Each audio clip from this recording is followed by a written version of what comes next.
What's going on, lads and lasses? Welcome back to 100% Mags. So, of course, I've got to say, it looks like the Guehi deal has come to an end.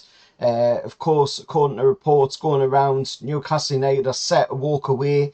Reports coming from Sky, Keith Downey saying it. Many different journalists saying that Newcastle United are set to walk away, and that is because of the recent update that Crystal Palace have now changed the price once again. Palace are an absolute fucking disgrace of a football club. They are a joke of a football club. They've constantly moved the goalposts on Newcastle United every single time we have met their valuation for Mark Guehi. They keep moving the goddamn goalposts. So I can't see any other reason then Newcastle to have to walk away, because I've got to say, it started off at 45 million for Mark Guehi, then it went 55 million, then 60 million, 65 million, 70 million. Now it's 75 million that is being reported as the price. It's just absolutely beyond a joke that Palace are doing this. They're a joke of a football club, and I'll tell you something now. At the end of the day, they are going to lose out massively on this. They are going to lose out massively because next season, if nobody buys Mark Guehi in this window, then next season they're going to look to that Mark Guehi deal and wish they'd taken the offer that Newcastle United put on the table, because they're not going to get anywhere near what is being offered now next season. When Mark Guehi's got 1 year less on his contract and staring, a chance of moving away on a free as well in the face. So they need to be thinking seriously hard at the boardroom level at what they have done with that one. But Sky's reporting it, Keith Downey's reporting it, there's quite a few other journalists reporting it as well, but they are saying that Newcastle's set to walk away. I mean, I've got to agree with Newcastle, to be honest. I've got to agree with the board, to move away from this deal.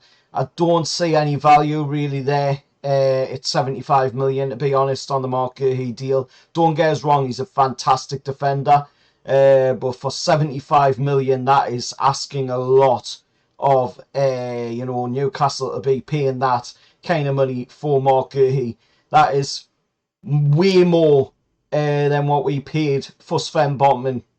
That is a hell of a lot more than what we paid for Fabian Shaw. And look at what Shaw's done for Newcastle United over the years. 3 million he came in for, and he has been an absolute workhorse for this club. Sven Botman came in for about 40 million, and he's done absolutely brilliant for the club as well. Jamal Lascelles as well, even cheaper, coming in and doing well for Newcastle. So 75 million. Some might say, it is a going rate for an English centre-back these days, or just an English player in general. But I've got to say, you're really, really trying too hard there on that deal.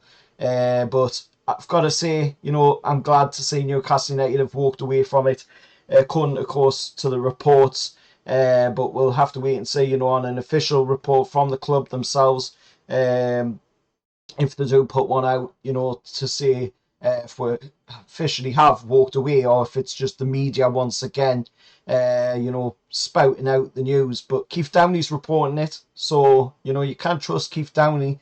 He is, a very trustworthy guy, and I'm sure he wouldn't steer us Newcastle United fans wrong, just for some clicks on an article. But moving away from that, let's talk about some of the other news that's come out today. Of course, obviously the first team for England, 26-man England squad has been announced. For the first one of Lee Carsley, of course, is the England boss, interim boss, of course, at the moment, until hopefully he does get the job. on a permanent after seeing his team selection. He's had a fantastic selection there. Obviously, you'll have all seen it by now. If you haven't, then it is up on screen. But we'll get to see, of course, 3 Newcastle players coming into the England squad. Nicky Pope getting a call up once again back to the England squad. Tino Livramento getting in there. Fully deserves his call up.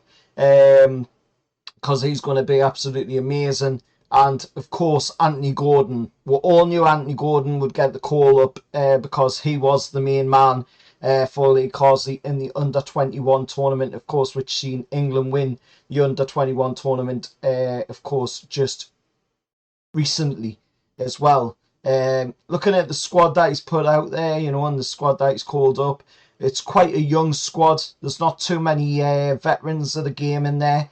Obviously, the likes of Harry Maguire, John Stones are in there. Them are obviously your veterans of the game. Harry Kane in there as well, of course. Then you've got, your other below the veterans, the likes of, your Pickfords, Nicky Pope, and then other players like that. But pretty young squad called up, which is nice to see. It's nice to see, an England manager that hasn't been pressured by the media for once into picking what the media wants, and he's decided to go with his own squad, what he wants for the England setup. Obviously, there's still England players that are out injured, the likes of, Jude Bellingham, in that. So obviously he hasn't been in contention for this squad because of being injured.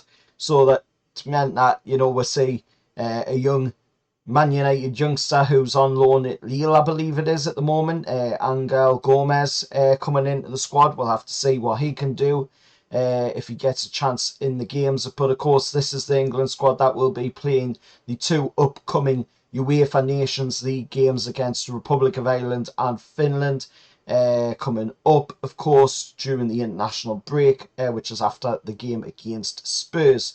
Also, we did see news on continuing with the England side of stuff and the international side of stuff.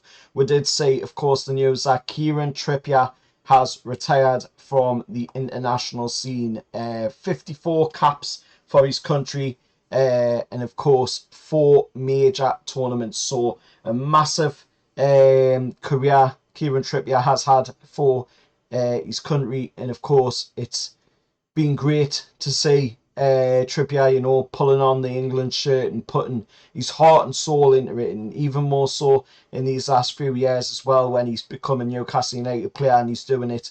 It's always nice to see, Trips doing well for the country.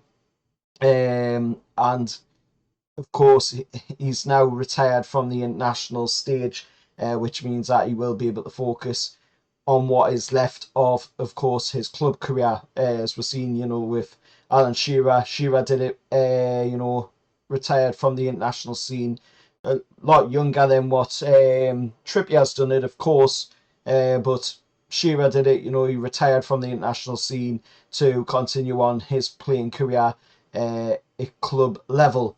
But congratulations to Trippier on a fantastic England career, and, hopefully now he can crack on with what is left of his club career and put in some good performances, of course, for us, if he does stay with it. If not, then of course he might be out on a transfer elsewhere, as been rumoured and talked about quite a bit already. But anyway, let us know your thoughts down in the comments below on all of what's been said in this video.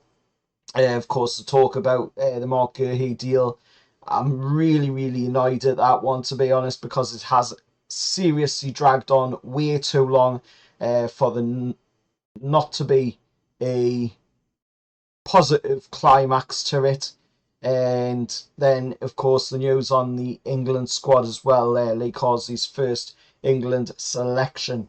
Let us know your thoughts down in the comments below. Until next time, I'll see you all for the next one, and how are the lads?